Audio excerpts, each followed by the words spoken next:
দীর্ঘ প্রতীক্ষার অবসান ঘটল।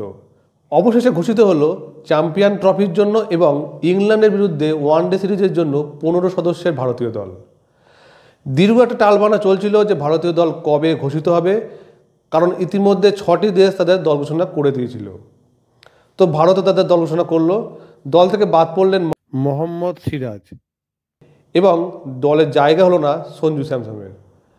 ভারতীয় দল ঠিক এইরকম: রোহিত শর্মা অধিনায়ক, শুভমান গিল সহ অধিনায়ক, যশস্বী জয়সওয়াল, বিরাট কোহলি, শ্রেয়স আইয়ার, কেএল রাহুল, ঋষভ পান্ত। কেএল রাহুল এবং ঋষভ পান্ত উইকেটরক্ষক হিসেবে খেলবেন। হার্দিক পান্ডিয়া, রবীন্দ্র জাদেজা, অক্ষর প্যাটেল, ওয়াশিংটন সুন্দর, কুলদীপ যাদব, জাসপ্রীত বুমরা, মোহাম্মদ শামি এবং আর্শদীপ সিং।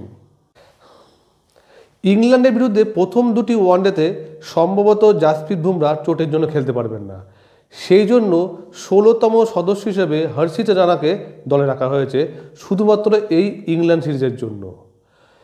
এই দলে সবাই ভেবেছিল যে জাসপ্রীত বুমরাকে হয়তো সহ অধিনায়ক হিসেবে ঘোষণা করা হবে, কিন্তু একটা আশ্চর্যজনকভাবে শুভমান গিলকে সহ অধিনায়ক হিসেবে ঘোষণা করা হয়েছে। যাই হোক, একটা ব্যালেন্স সাইড ঘোষণা করেছে বিসিসিআই। ভারতের আগামী যে ম্যাচ, অর্থাৎ ইংল্যান্ডের বিরুদ্ধে যে ওয়ানডে সিরিজ, সেই ওয়ানডে সিরিজের ম্যাচগুলি খেলা হবে 6 ফেব্রুয়ারি, 9 ফেব্রুয়ারি ও 12 ফেব্রুয়ারি। এবং চ্যাম্পিয়ন ট্রফির জন্য ভারত তাদের প্রথম ম্যাচ খেলবে 20 ফেব্রুয়ারি বাংলাদেশের বিরুদ্ধে।